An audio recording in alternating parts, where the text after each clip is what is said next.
아들 학폭건과 관련해서 원만하게 합의를 했다라고 말씀하셨죠. 네. 예. 근데 저도 뭐 일관되게 그런 말씀을 하시길래 믿었습니다. 근데 어제 그제 MBC 뉴스 16일자에 우리 담임교사분이 증언합니다. 피해 학생들은 후보자의 아들로부터 1년 내내 폭력에 시달렸고 그리고 하해했던 아이들은 없었다. 이렇게 증언합니다. 그리고 어제 YTN에서 또 다른 복수의 교사가 증언합니다. 하해는 이루어지지 않았다. 그리고 진술서 내용은 분명히 일어난 사실이라고 말했습니다.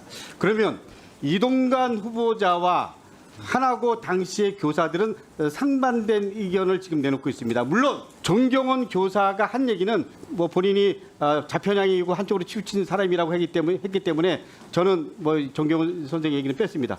어떻게 생각하십니까? 누군가 한쪽이 거짓말했다면 후보자 진실만 얘기하고 있습니까? 저는 그러니까 지금 시간이 없습니다. 1학년 담임 진실만 선생님이 얘기하고 있습니까?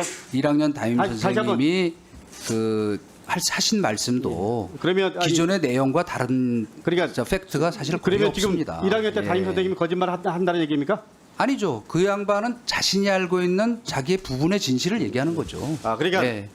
그러니까 우리 이동관 후보는 거짓말 한 적 없다. 아니 그리고 그분은요. 아니 다시 한번 이동관 아니, 후보는 이거는 거짓말하지 분명히 않았다. 제가 말씀드려야 하는 다시 게 한번 얘기합니다. 네. 이동관 후보는 거짓말하지 않았다. 네, 저는 제가 알고 있는 그대로 그러면 말씀드리지 거짓말할 만약에- 이유가 없습니다. 만약에 거짓말이라고 이게 들통나면 사퇴할 용이 있습니까? 예. 사퇴할 용이 있다. 좋습니다. 근데 그 대신 거짓말이라는 게 드러나면 제가 사퇴하기로 거짓말이 했습니다. 아니라는 걸 예. 해명할 기회는 정확하게 주셔야 됩니다. 네, 좋습니다. 네.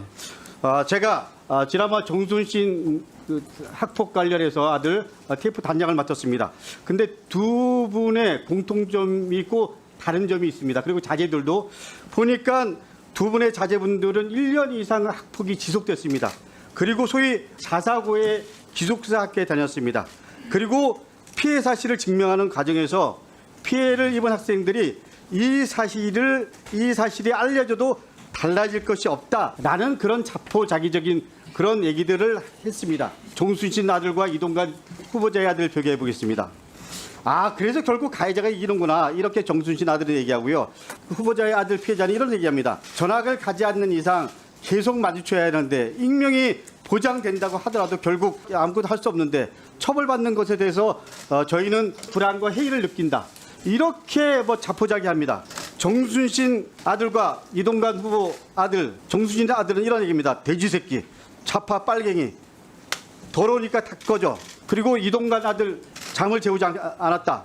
그리고 폭력 행위를 2, 3일에 한 번씩 했다. 심지어는 매점에서 강매까지 합니다. 그리고 책상에 머리를 300번 부딪힙니다. 머리에 한번 부딪혀 보십시오. 네. 근데 이것 거짓말이라고 합니다. 담임 선생님 포함해서 어저께 YTN에 나왔던 그 교사 얘기는 이 진술이 100% 있는 그대로라고 합니다. 다시 한번 묻겠습니다. 우리 이동관 후보자는 사실이 아니면 거짓말이면 분명히 사퇴하겠다고 얘기했습니다. 구독과 좋아요는 봄의 뉴스에게 큰 힘이 됩니다.